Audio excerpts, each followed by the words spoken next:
80 साल का एक अमीर आदमी एक खूबसूरत लड़की के साथ डेट पर है, लेकिन दोनों की हर हरकत को एक आदमी दूर से देख रहा है। वह आदमी दूरबीन स्नाइपर स्कोप से उस लड़की की खूबसूरती देख रहा था, लेकिन जल्दी ही उसने अपनी नजर हटा ली क्योंकि उसका असली निशाना वह अमीर आदमी था। जैसे ही दोनों अपने निजी पल शुरू करने वाले थे, उस आदमी ने बंदूक का बोल्ट खींचा और अमीर पर निशाना साध लिया। लेकिन जैसे ही उसने ट्रिगर दबाया, लड़की अचानक सामने आ गई और गोली लड़की को लग गई। उसने गलत इंसान को मार दिया था। कमबख्त! अमीर आदमी डर के मारे कांपने लगा और वह आदमी तुरंत फिर से निशाना लगाने लगा, लेकिन तब तक अमीर के बॉडीगार्ड ने खिड़की के पर्दे बंद कर दिए। अब उसके पास कोई मौका नहीं था, उसे तुरंत वहां से भागना था क्योंकि कुछ ही मिनटों में पुलिस पूरे बिल्डिंग को घेरने वाली थी। उसने बंदूक को छोटे छोटे हिस्सों में खोलकर बैग में रख लिया और जमीन पर गिरे कारतूस उठाकर सबूत मिटा दिए। फिर हेलमेट पहनकर नीचे उतर गया। खुशकिस्मती से वह समय रहते वहां से निकल गया, लेकिन वह सीधे भागा नहीं, बल्कि आसपास घूमकर उसने सारे हथियार और सामान अलग अलग जगहों पर फेंक दिए। एक पुल पर पहुंचकर उसने अपनी बाइक भी छोड़ दी, हेलमेट समुद्र में फेंक दिया और सारे सबूत खत्म कर दिए। इसके बाद वह एक दुकान के वॉशरूम में गया, जहां उसने अपने कपड़े उतार कर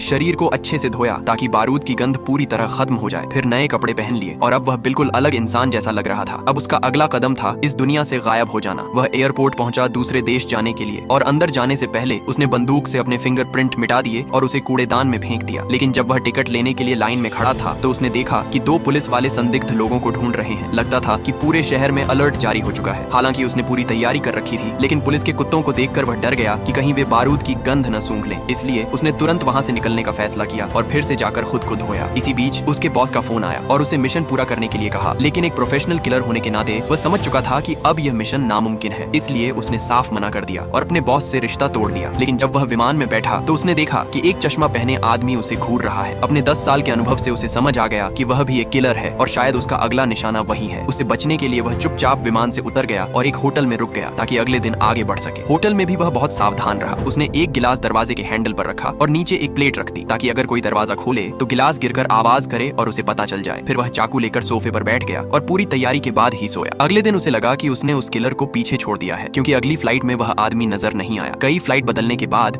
वह अपने घर डोमिनिका पहुंचा, जहां उसकी गर्लफ्रेंड उसका इंतजार कर रही थी। लेकिन जैसे ही वह घर में घुसने लगा, उसने दरवाजे के पास अजनबी के पैरों के निशान और बहुत सारे सिगरेट के टुकड़े देखे। उसे तुरंत शक हुआ कि कोई यहाँ आया था। उसने तुरंत कार से बंदूक निकाली और घर की तरफ बढ़ा। घर के आसपास जांच करने के बाद वह धीरे से अंदर गया। अंदर डरावनी खामोशी थी और उसकी गर्लफ्रेंड कहीं नजर नहीं आ रही थी। जैसे ही वह ऊपर जाने लगा, उसे जमीन पर खून के निशान दिखे और गर्लफ्रेंड के कमरे में लड़ाई के निशान थे। उसने तुरंत अपने साले को फोन किया। तब पता चला कि उसकी गर्लफ्रेंड जिंदा है, लेकिन गंभीर रूप से घायल है और उसे अस्पताल ले जाया गया है। अब यह साफ था कि कोई उसकी जान लेना चाहता है, लेकिन बात उसके परिवार तक पहुंच गई थी। अपनी गर्लफ्रेंड का बदला लेने के लिए उसने अपना सीक्रेट हथियार निकाल लिया।